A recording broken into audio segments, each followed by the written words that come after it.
Hidup Budi terasa berat. Di usianya yang ke-30, tubuhnya sudah menanggung bekas luka dari beban kehidupan. Sebagai putra seorang buruh cuci dan tukang bangunan yang meninggal terlalu cepat, ia belajar sejak kecil bahwa tidak ada yang datang dengan gratis. Ia tumbuh di gang-gang sempit Jakarta, di mana perjuangan sehari-hari untuk bertahan hidup berbaur dengan deru KRL yang padat dan aroma nasi serta sambal sederhana yang dimasak di dapur-dapur sempit. Kini, ia tinggal di sebuah kamar kos yang sempit, di mana dinding yang catnya mengelupas menyimpan mimpi-mimpi yang tak pernah berani ia ceritakan kepada siapapun. Kasur yang tipis, kipas angin yang berderit di malam yang gerah, dan earphone tua adalah pelariannya setelah hari-hari kerja yang panjang. Lagu-lagu dari artis populer yang dibeli dari pedagang kaki lima menemaninya selama beberapa jam istirahatnya yang singkat. Namun Budi menyimpan sebuah rahasia yang bahkan ibunya pun tidak tahu. Setiap malam sebelum tidur, ia menulis di buku catatan tua yang ia temukan di tempat sampah. Kata-kata sederhana, pemikiran yang mendalam. Ia menulis tentang kehidupan, tentang keadilan, tentang cinta. Itu adalah pemikiran seorang filsuf otodidak, seseorang yang terlepas dari keadaannya tidak pernah berhenti mengamati dunia dengan mata yang tajam.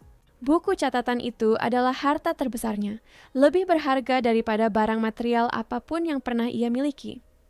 Budi tidak memiliki kemewahan, tetapi ia memiliki martabat.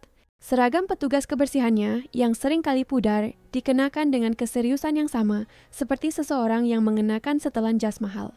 Ia memegang sapu dan kain pel seolah-olah itu adalah senjata melawan kemiskinan, sadar bahwa hanya keringat di dahinya yang bisa menjamin sesuap nasi. Namun, di balik kerasnya hidup, ada kebaikan yang tulus dalam dirinya. Senyum sederhana yang ia tawarkan kepada orang asing di KRL, tindakannya membantu seorang ibu membawa tas belanjaan yang berat, atau sekadar berbagi bekal dengan rekan kerja yang lebih membutuhkan. Semua itu mengungkapkan bahwa kebesaran Budi tidak diukur dengan uang, tetapi dengan hatinya. Di dalam dirinya, ia menyembunyikan sebuah rahasia. Ia bermimpi untuk mencintai dan dicintai. Ia tidak pernah beruntung dalam hubungan, karena kemiskinannya seolah membuat para gadis menjauh. Beberapa ada yang mendekat, tetapi segera pergi ketika mereka menyadari ia tidak punya mobil, apartemen, atau janji masa depan yang sejahtera. Yang tersisa baginya hanyalah kesepian, yang ia hadapi dengan pasrah, tetapi bukan tanpa rasa sakit. Ibunya, Ibu Siti, adalah satu-satunya keluarganya. Di usianya yang ke-62, ia masih menjadi buruh cuci, dengan tangan yang sudah kapalan dan bengkak karena air dan sabun. Budi mengirimkan hampir seluruh gajinya untuk ibunya, hanya menyisakan cukup untuk bertahan hidup. Setiap hari Jumat, tanpa pernah absen, ia mengunjunginya di rumah sederhana di pinggiran kota. Di sanalah, sambil minum kopi dan makan roti sisa kemarin, ia menemukan kekuatan untuk terus maju. Pagi itu di musim kemarau, Budi merapikan ranselnya yang usang, memasang earphone-nya, dan berangkat untuk 1 hari kerja lagi. Tujuannya adalah markas besar Wijoyo Group yang megah, salah satu perusahaan properti dan keuangan terbesar di negara itu. Di sana, di antara lantai marmer yang berkilauan, lampu kristal dan pria-pria berjas, Budi tidak terlihat. Atau lebih tepatnya, hampir tidak terlihat. Sementara Budi menyapu koridor yang mengilap, kehidupan Citra Wijoyo berjalan di dunia yang berbeda, sejauh langit dari bumi. Sebagai putri tunggal konglomerat Surya Wijoyo, pendiri perusahaan, ia tumbuh dengan sendok emas di mulutnya. Masa kecilnya dikelilingi oleh para pelayan yang siap sedia, guru privat, dan perjalanan ke destinasi yang kebanyakan orang hanya lihat di kartu pos. Sejak dini, ia belajar untuk hidup dengan etiket kaku dari kalangan elit Jakarta, di mana setiap gerakan diukur, setiap senyum memiliki bobot, dan setiap kata lebih berharga dari emas. Tapi kemewahan yang melingkupinya hanyalah selubung berkilau di atas hati yang terluka. Di usianya yang ke-28, Citra menyimpan bayangan di mata coklatnya yang bahkan gaun-gaun desainer tidak bisa sembunyikan. Bayangan sebuah tragedi, sebuah kecelakaan mobil 3 tahun sebelumnya telah mengubah arah hidupnya selamanya. Dari sore yang nahas itu, yang tersisa hanyalah ingatan akan benturan, suara logam yang beradu, dan rasa sakit menusuk yang merenggut kekuatan kakinya. Sejak saat itu, kursi roda menjadi teman setianya. Sebuah singgasana sunyi yang mengingatkannya setiap hari akan rapuhnya kehidupan. Yang tidak seorang pun tahu adalah bahwa pada sore itu, Citra tidak sendirian di dalam mobil. Sahabat baiknya, Bima, sedang mengemudi ketika truk yang kehilangan kendali masuk ke jalur mereka. Bima meninggal di tempat, Citra selamat tetapi membawa rasa bersalah yang menggerogotinya. Mereka bertengkar beberapa detik sebelum kecelakaan. Ia mengalihkan perhatian Bima, meneriakinya karena hal sepele. Dan sekarang Bima telah tiada, begitu pula kakinya. Itu adalah beban yang tidak bisa diringankan oleh terapis manapun. Namun Citra menolak untuk menunjukkan kelemahan. Dalam memimpin bisnis keluarga, ia tegas, penuh tekad, dan tanpa ampun jika diperlukan. Para pengusaha menghormatinya, wartawan mengaguminya, dan masyarakat memuji keberaniannya. Tetapi dalam kesendirian kamarnya yang luas, di antara tirai sutra dan jendela yang menghadap ke cakrawala kota, ia menangis. Bukan karena kursi rodanya, tetapi karena kehampaan dari janji-janji yang diingkari. Pacar yang menipunya, tunangan yang mengkhianatinya, pria yang mendekat hanya karena kepentingan. Sebuah siklus kejam yang berulang sejak saat ia masih bisa berjalan. Ia menyadari sejak awal bahwa bagi banyak orang, uang lebih bersinar daripada jiwanya dan cinta sejati adalah barang langka, bahkan mungkin tidak ada. Minggu itu, sebuah jamuan makan siang spesial mengumpulkan para pengusaha paling terkemuka di Indonesia di kantor pusat perusahaan. Aula dihiasi dengan rangkaian anggrek putih dan gelas-gelas kristal berkilauan di bawah cahaya keemasan lampu gantung. Semua orang menunggu kedatangan Citra, sang tuan rumah, yang seperti biasa akan muncul dengan anggun, menyembunyikan di balik senyum tipisnya rasa sakit yang tak seorang pun berani tebak.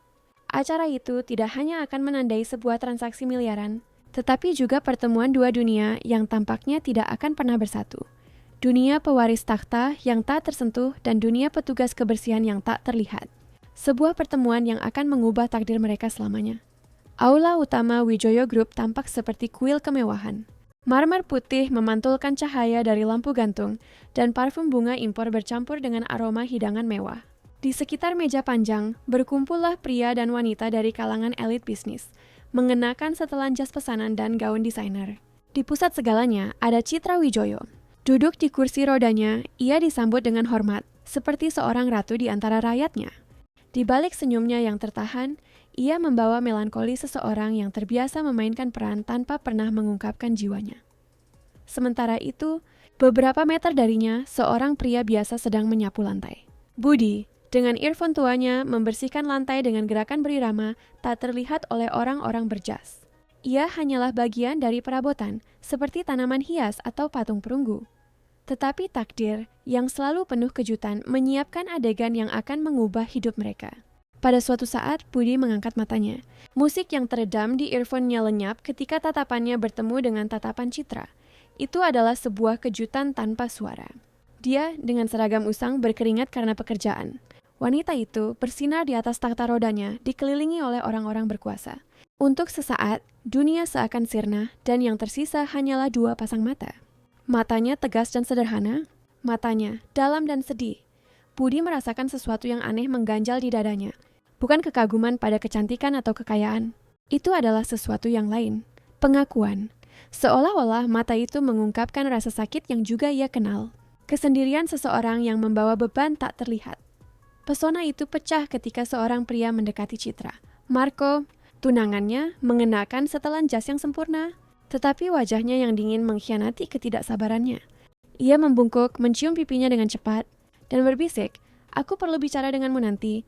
Ini penting." Sebelum Citra bisa menjawab, Marco menjauh dan saat itulah Budi yang masih menyapu, menyaksikan apa yang tidak diperhatikan orang lain.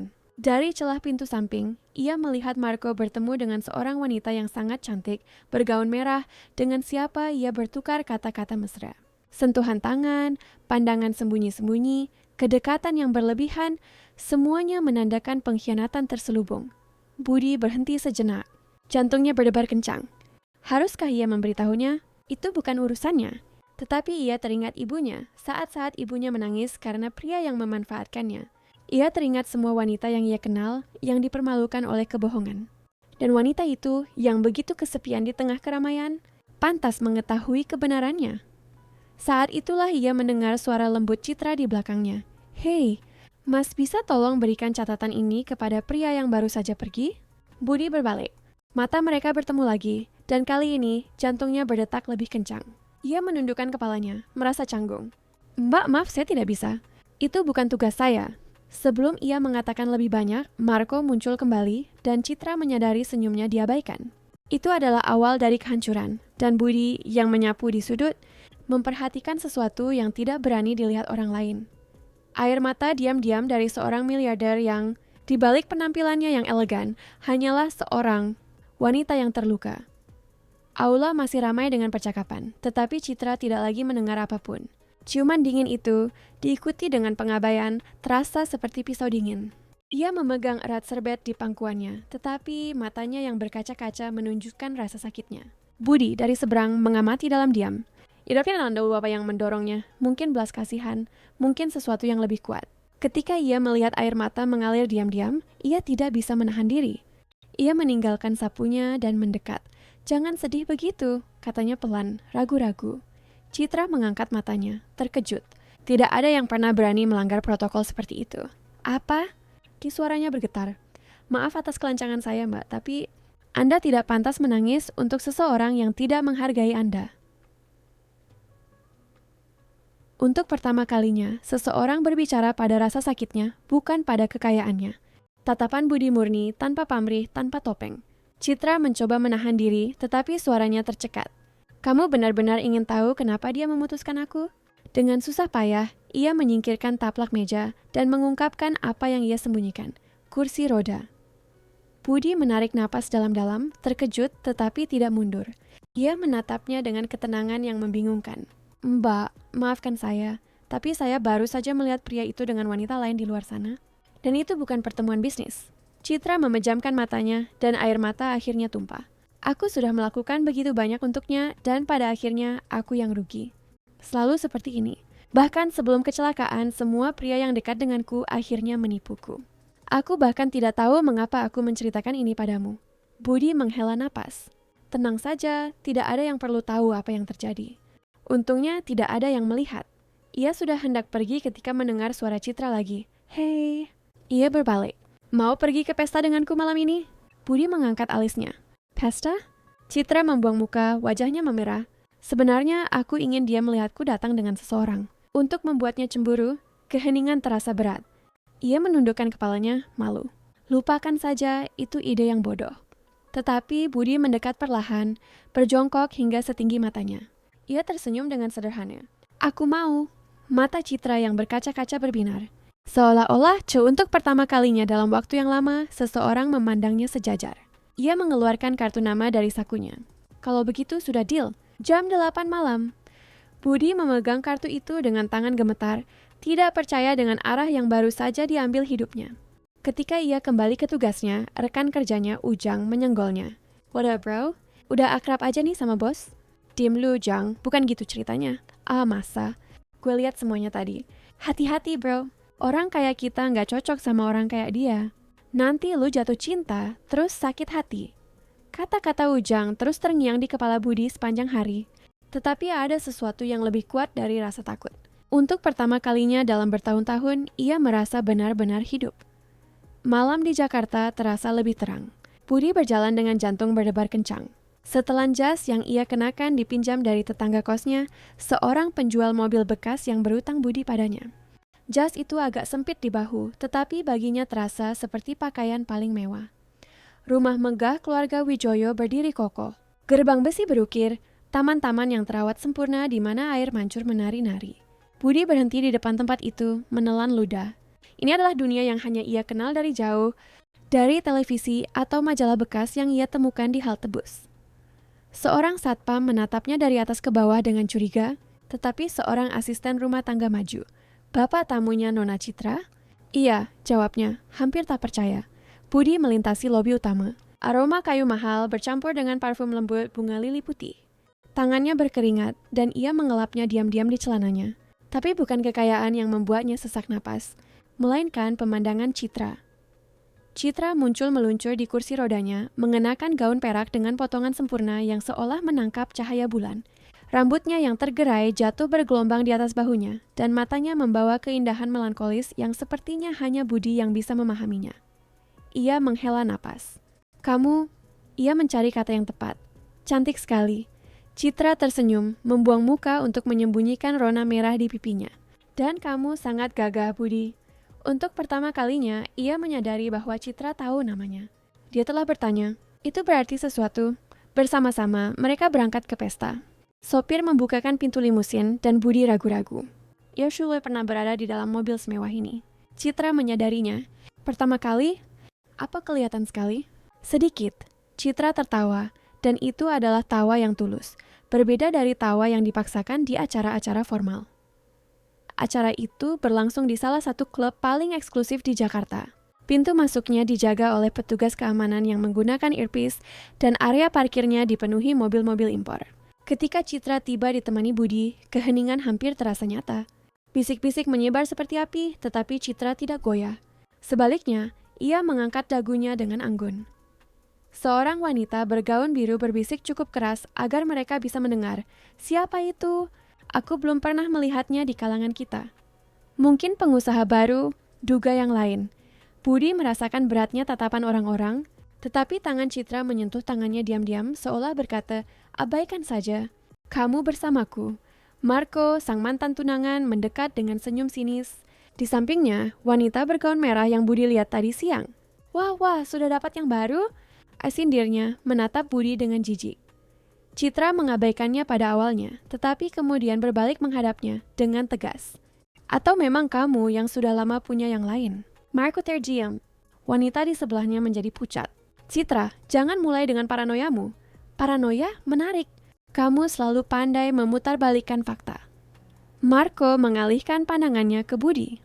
Wajahmu tidak asing. Siapa kamu? Budi membuka mulut tetapi merasakan tangan lembut Citra memegang tangannya. Abaikan dia, Budi, kamu tidak perlu menjawab apapun. Mata Marco terbelalak. Budi, tunggu. Kamu kan petugas kebersihan di kantor. Ia mulai tertawa, tawa kejam yang menarik perhatian. Ini lelucon, Citra. Kamu pacaran dengan tukang bersih-bersih? Pada saat itu, di bawah lampu keemasan, petugas kebersihan dan sang miliarder menjadi sekutu. Saat itulah Budi mengumpulkan keberanian membungkuk dan berbisik.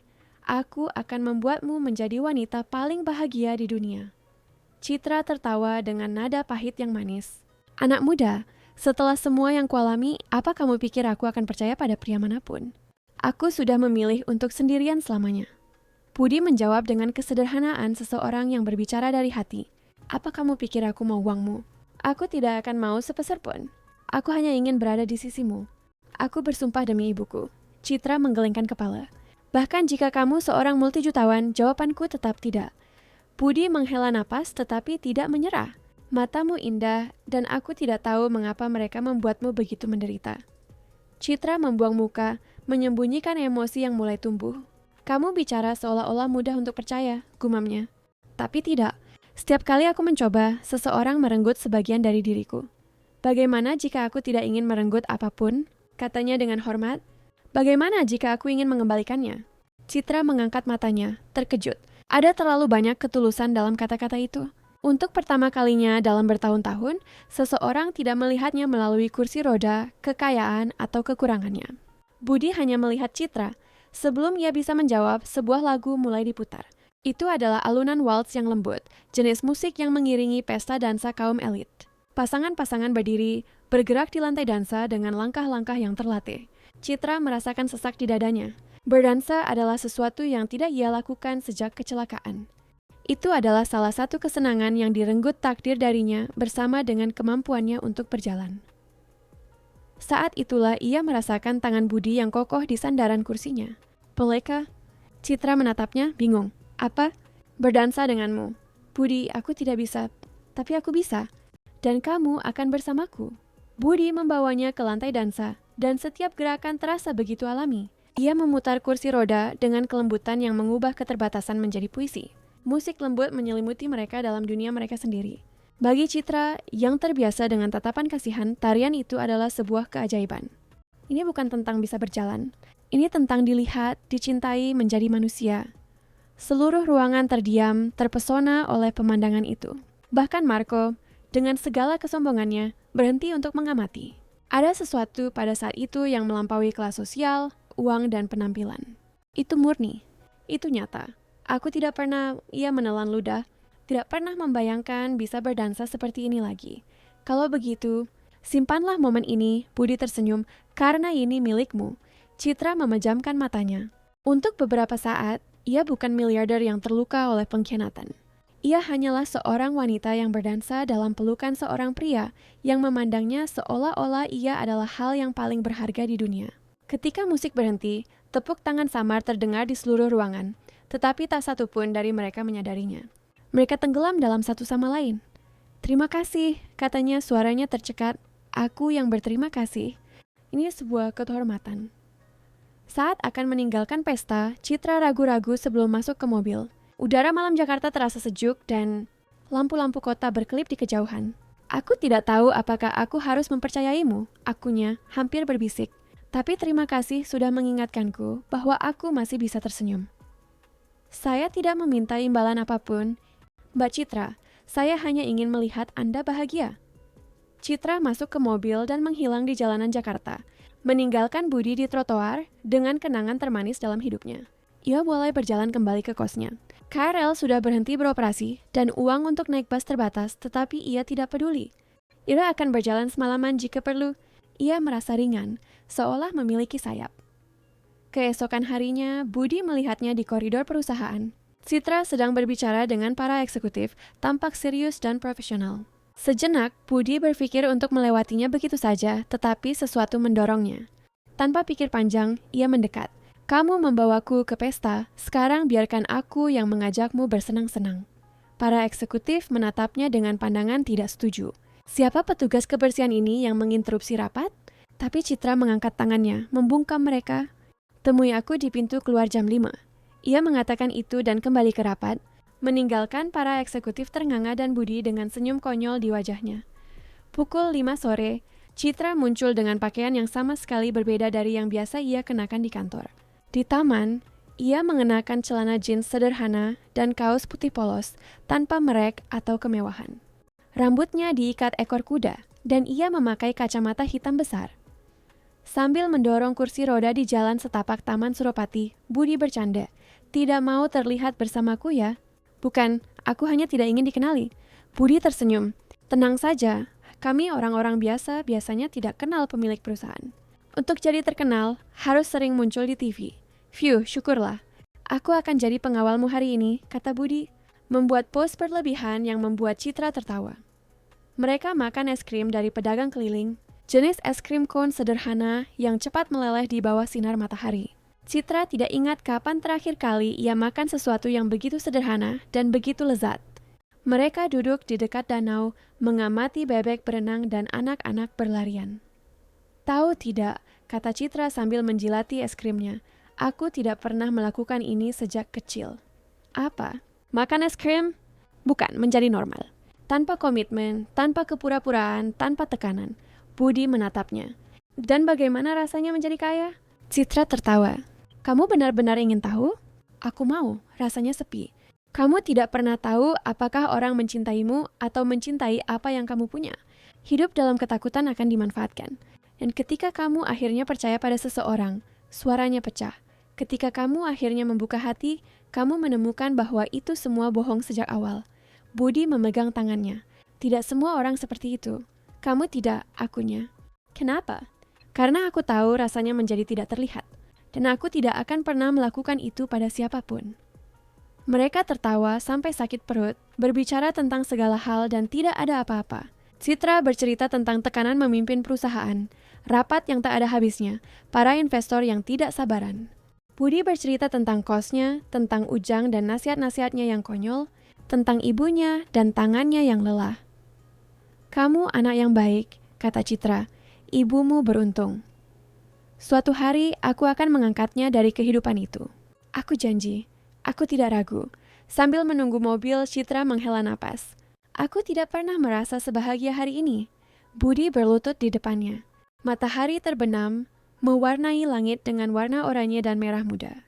Keheningan berbicara lebih dari kata-kata. Lalu terjadilah ciuman pertama, sebuah sentuhan lembut, penuh hormat dan emosi. Singkat namun abadi. Ketika mereka menjauh, Budi berbisik, "Aku mencintaimu." Mata Citra dipenuhi air mata. Itu adalah hal terindah sekaligus paling menakutkan yang pernah dikatakan seseorang padanya. Dan justru karena itu, karena begitu kuat, ia merasa takut. Citra membuang muka dan menjauhkan kursinya. "Maaf Budi, tapi aku tidak bisa." Mobil tiba. Ia masuk tanpa menoleh ke belakang, meninggalkannya sendirian, merasakan kekuatan cinta yang sudah tumbuh di dalam dirinya. Setahun dalam keheningan berlalu. Setahun penuh di mana Budi tidak pernah melupakan ciuman itu. Ia terus bekerja di perusahaan, tetapi Citra menghilang dari pandangannya. Ia tahu dari rekan-rekannya bahwa Citra sedang melakukan perjalanan bisnis internasional, menghindari terlalu lama berada di Jakarta. Budi menenggelamkan diri dalam pekerjaan. Ia mulai belajar di malam hari, meminjam buku dari perpustakaan umum. Ia belajar tentang administrasi, tentang keuangan, tentang dunia yang sebelumnya tampak begitu jauh. Ibunya memperhatikan perubahan itu. "Nak, apa yang terjadi?" "Aku sedang memperbaiki diri, Bu, untuk diriku dan untuk ibu." "Kamu menderita karena gadis itu?" Ia tidak menjawab, tetapi keheningannya mengatakan segalanya. Malam hari adalah yang terburuk. Berbaring di kasur tipisnya, menatap langit-langit yang retak, ia memikirkannya. Apakah dia baik-baik saja? Apakah dia memikirkannya? Apakah dia sudah menemukan orang lain? Pertanyaan terakhir terasa paling menyakitkan. Ujang mencoba menghiburnya. "Lupakan dia, bro. Cewek kaya bukan buat kita. Itu mimpi ketinggian. Dan siapa bilang kita tidak boleh bermimpi tinggi? Boleh bermimpi, tapi bangunnya sakit." Tetapi Budi tidak menyerah. Ia menabung setiap sen yang ia bisa. Dia membayar kursus online Excel, seluruh kursus dasar bahasa Inggris. Ibunya pikir itu gila. "Nak, kamu sudah bekerja begitu keras. Kenapa membunuh diri dengan belajar?" "Karena aku harus menjadi lebih baik, Bu. Aku harus membuktikan bahwa aku bisa." Membuktikan kepada siapa? Ia tidak menjawab, tetapi ia tahu. Untuk dirinya sendiri. Dan mungkin, hanya mungkin, untuknya. Suatu sore yang biasa, Budi sedang membersihkan sebuah kantor kosong di Jalan Sudirman. Perusahaan menyewa ruangan di beberapa gedung, dan itu adalah salah satu cabangnya. Suara langkah yang goyah menarik perhatiannya. Ia melihat melalui jendela kaca dan melihat seorang wanita bersandar pada kruk, mencoba menjaga keseimbangan. Itu Citra. Jantungnya berdebar kencang. Penampilannya berbeda. Lebih kurus, dengan lingkaran hitam di bawah matanya, tetapi ada sesuatu yang lain. Kruk. Ia sedang mencoba berjalan. Sesaat ia lengah dan kehilangan keseimbangan. Kruknya tergelincir di lantai yang licin, dan ia mulai jatuh. Sebelum ia jatuh, Budi berlari dan menangkapnya. Benturannya lembut, dan Citra berpegangan padanya, terengah-engah. "Kamu, Budi?" Oh, katanya terkejut dan malu. "Hai Citra, apa kabar?" Citra memperbaiki posisinya, mencoba mendapatkan kembali ketenangannya. Kursi rodanya bersandar di dinding. Sama seperti biasa, tetapi ada sesuatu yang berbeda dalam dirinya. Kekuatan baru, atau mungkin kerapuhan baru. Tatapan mereka bertemu, dan sesuatu berubah. Tidak ada lagi penghalang, tidak ada lagi pelarian. Itu adalah awal dari sesuatu yang lebih dalam, tak terhindarkan. Tapi juga menakutkan. "Kamu mencoba berjalan lagi," Budi mengamati. "Fisioterapi. Dokter bilang mungkin aku bisa mendapatkan kembali sebagian gerakanku. Tapi ini sulit dan menyakitkan. Kamu kuat." "Selalu begitu." Citra tersenyum sedih. "Tidak sekuat yang kamu pikirkan. Citra, tentang hari itu di taman..." "Jangan," ia memotongnya. "Tolong, jangan bicara tentang itu." "Kenapa?" "Karena itu menyakitkan. Karena aku tidak baik untukmu. Karena kamu pantas mendapatkan seseorang yang utuh, tanpa semua beban ini." "Dan bagaimana jika aku justru menginginkan beban-beban itu?" Citra menggelengkan kepalanya dan menjauh kembali ke kursinya. "Aku harus pergi. Terima kasih sudah menolongku." Dan ia pergi, meninggalkan Budi lebih bingung dari sebelumnya. Citra kembali menyibukkan diri dengan bisnis dan menghindari kedekatan apapun dengan Budi. Budi, dengan rendah hati, hanya bisa mengamatinya dari jauh. Tetapi takdir punya rencana lain. Rencana yang melibatkan Marco. Marco muncul kembali dalam kehidupan Citra. Setelah berbulan-bulan dipermalukan di depan umum, ia memulai kampanye untuk mendapatkannya kembali. Bunga pesan janji perubahan. Dan yang terburuk, ayahnya mulai luluh. Bapak Wijoyo yang pragmatis melihat Marco sebagai pasangan bisnis yang baik. "Citra, anak itu berusaha. Semua orang pantas mendapatkan kesempatan kedua," kata ayahnya. "Ayah, dia mengkhianatiku, dan dia sudah meminta maaf. Apalagi yang kamu mau? Kamu tidak akan sendirian selamanya." Kata-kata itu menyakitkan. Citra tahu bahwa ayahnya, di lubuk hatinya, berpikir ia tidak akan bisa mendapatkan siapapun karena kursi rodanya. Itu adalah luka diam yang ia bawa. Lalu Marco muncul kembali. Tujuannya adalah memanfaatkan Citra untuk naik jabatan di perusahaan, mengamankan posisi kekuasaan. Di koridor, takdir mempertemukannya dengan Budi. "Woi, nggak punya mata ya? kata Marco saat dengan sengaja menabraknya. Maaf Pak, jawab Budi, tetap tenang. Marco menyipitkan matanya, mengenalinya. Oh, ternyata kamu. Menyedihkan sekali. Citra memilih tukang bersih-bersih untuk diajak jalan. Budi mengangkat kepalanya. Lebih baik membersihkan lantai yang kalian injak daripada mengotori hati wanita semanis Citra. Kamu pikir dia mau sama orang sepertimu? Orang kampung tanpa masa depan? Saya jauh lebih jantan dari Anda, dan itu tidak ada hubungannya dengan uang. Provokasi itu membuat Marco mendorong Budi dengan keras. Budi jatuh, punggungnya terbentur lantai marmer. Rasa sakit menjalar. Minggir, sampah, kata Marco sebelum pergi. Budi bangkit perlahan merasakan rasa darah di bibirnya. Tapi ia tidak membalas. Bukan karena ia pengecut, ia cerdas. Ia tahu reaksi apapun bisa membuatnya kehilangan pekerjaan. Di koridor sebelah, Citra mendengar semuanya. Hatinya hancur melihat Budi dipermalukan seperti itu. Dan Lady Mary lagi ketika menyadari bahwa Budi tidak membalas karena dirinya, karena pekerjaannya. Sore itu juga, Citra mencarinya. Ia menemukannya sedang membersihkan ruangan kosong, dengan bibir bengkak. Budi berbalik mencoba menyembunyikan lukanya. Nona Citra, aku lihat apa yang terjadi. Bukan apa-apa. Dia menyerangmu. Sudah biasa. Orang sepertiku sudah terbiasa. Kalimat itu menyayat hati Citra seperti pisau. Seharusnya tidak seperti itu. Tapi begitulah adanya. Dan tidak apa-apa. Aku bisa menahannya. Citra mendekat, menyentuh wajahnya dengan lembut. Kamu tidak seharusnya harus menahannya. Besok malam, datanglah makan malam di rumahku. Budi ragu-ragu. Setelah setahun, Citra mengundangnya lagi. Anda yakin? Sangat yakin. Makan malam itu berlangsung dalam keheningan. Meja ditata dengan sederhana, jauh berbeda dari kemewahan biasanya. Hanya mereka berdua, tanpa pelayan, tanpa formalitas. Citra memasak sendiri, sesuatu yang jarang ia lakukan.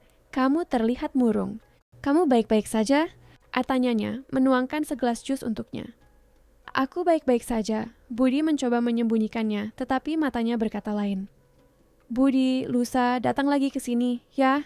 Budi datang. Dan di hari-hari berikutnya, ia datang lagi. Itu menjadi sebuah rutinitas. Makan malam dalam keheningan yang berbicara lebih banyak dari percakapan panjang. Tatapan yang membawa pertanyaan yang tak terucapkan. Sentuhan tak sengaja yang bertahan sedetik lebih lama. Di ruang tamu, mereka menonton film lama, sebuah komedi romantis yang membuat mereka tertawa. Ketika layar menjadi gelap, mereka berbicara pelan tentang segala hal dan tidak ada apa-apa. Tentang mimpi, ketakutan, penyesalan. Tahu kenapa aku menjauhimu hari itu? Tanya Citra tiba-tiba. Karena kamu takut. Bagaimana kamu tahu? Karena aku juga takut. Budi, yang takluk oleh perasaan yang tumbuh di setiap pertemuan, menyentuh tangannya. Jari-jari mereka bertautan dan sejenak dunia berhenti. Lalu perlahan, bibir mereka bertemu dalam ciuman yang intens, berbeda dari yang pertama. Ini adalah ciuman kepastian, penyerahan diri, cinta. Ketika mereka menjauh, mata Citra berkaca-kaca. Aku mencoba melupakanmu. Aku sudah berusaha keras. Aku juga. Dan berhasil. Tidak sedikit pun. Citra tertawa di antara air matanya. Aku mencintaimu, Budi, dan itu membuatku takut. Kenapa? Karena aku tidak tahu apakah aku bisa melindungimu. Dari prasangka, dari orang-orang, dari ayahku. Aku tidak butuh perlindungan. Aku butuh kamu. Mereka bersama malam itu berbicara sampai fajar. Untuk pertama kalinya dalam bertahun-tahun, Citra merasa bisa percaya lagi. Dan Budi merasa akhirnya menemukan tempatnya di dunia. Keesokan harinya semuanya berubah. Ayah Citra memanggil Budi. Budi membeku. Celaka, aku akan dipecat. Di ruangan itu ada Bapak Wijoyo dan Marco, suasananya tegang. Sejak saya mengambil alih perusahaan ini, saya tidak pernah mentolerir perkelahian, mulai Bapak Wijoyo. Karena itu, saya tidak bisa membiarkan orang yang tidak terkendali tetap di sini. Marco maju dengan senyum kemenangan. Pak, seperti yang sudah saya katakan, orang ini menyerang saya tanpa alasan dan memperlakukan putri Anda dengan prasangka. Dia bilang putri Anda cacat dan tidak pantas dihormati. Bohong, teriak Budi. Saya tidak akan pernah mengatakan itu. Tayam, potong Bapak Wijoyo. Budi merasa dunianya runtuh. Ini adalah akhirnya. Dia akan kehilangan pekerjaan, kehilangan Citra, kehilangan segalanya. Seperti yang saya katakan, lanjut Bapak Wijoyo, menatap tajam ke arah Marco. Saya tidak akan menerima orang palsu dan agresif di perusahaan saya. Dan karena itu, saya akan mempromosikan Anda, Budi, ke posisi yang lebih tinggi. Keheningan itu memekakkan telinga. Mata Budi terbelalak. Tapi pak, dia itu preman kampung. Protes Marco, kehilangan ketenangannya.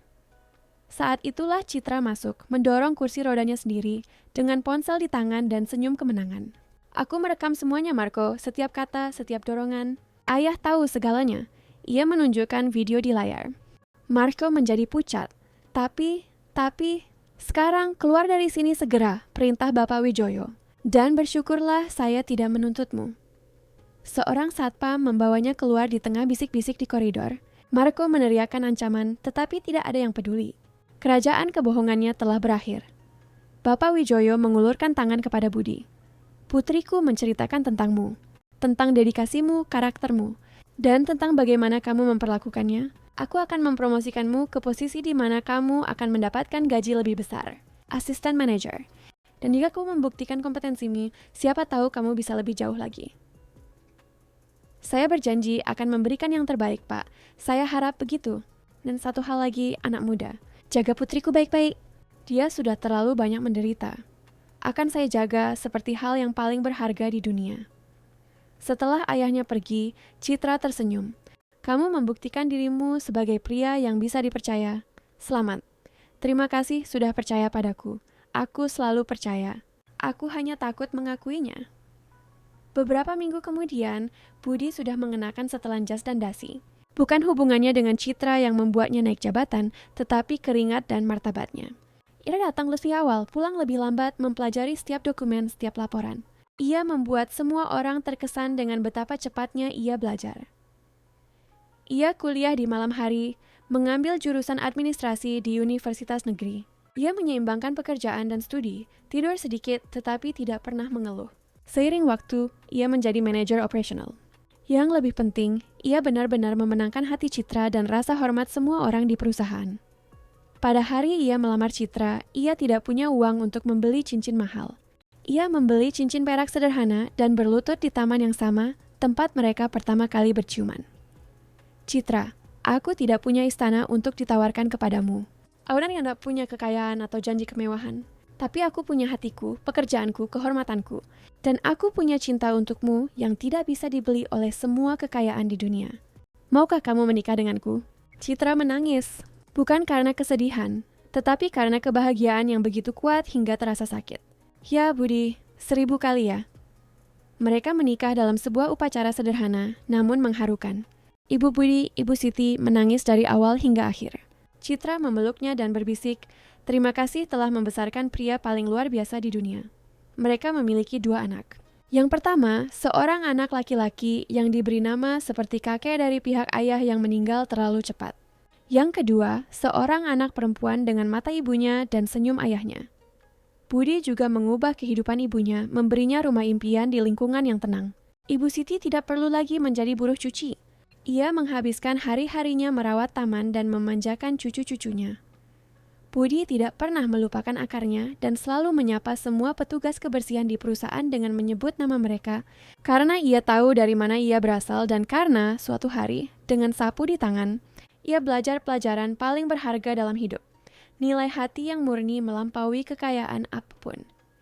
Bertahun-tahun kemudian, ketika ia sudah menjadi wakil direktur perusahaan, Budi menciptakan program pelatihan untuk karyawan. Ia menawarkan beasiswa, kursus kejuruan, dan kesempatan untuk berkembang. Ujang, rekan kerjanya dulu, adalah salah satu yang pertama mendapat manfaat, menjadi supervisor pemeliharaan. Citra, dengan fisioterapi yang konstan, berhasil mendapatkan kembali sebagian gerakan kakinya. Ia tidak pernah bisa berjalan dengan sempurna lagi, tetapi ia bisa mengambil beberapa langkah dengan kruk.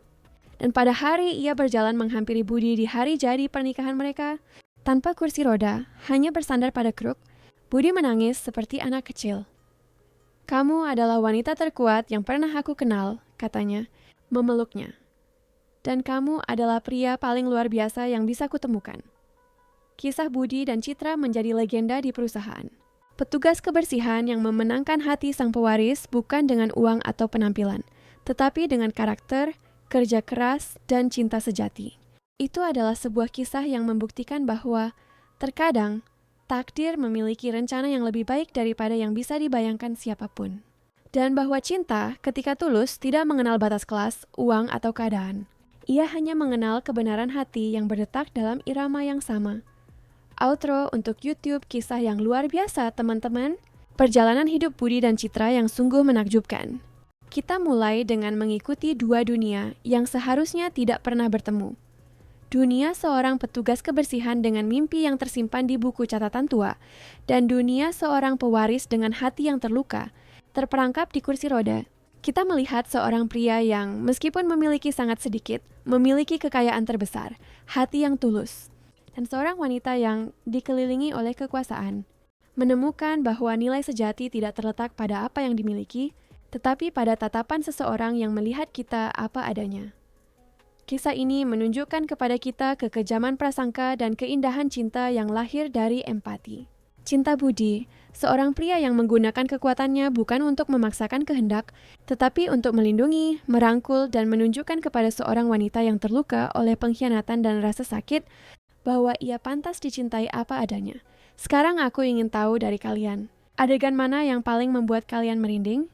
Tatapan pertama yang mereka tukarkan di aula mewah, pertemuan sunyi dua jiwa yang kesepian, tarian tak terlupakan, di mana Budi membuktikan bahwa cinta tidak butuh langkah, hanya butuh keselarasan, atau momen kuat ketika Citra menggunakan kecerdasannya untuk membalikkan keadaan dan tidak hanya mengungkap kebusukan mantan tunangannya, tetapi juga mengangkat pria yang benar-benar pantas mendapatkannya.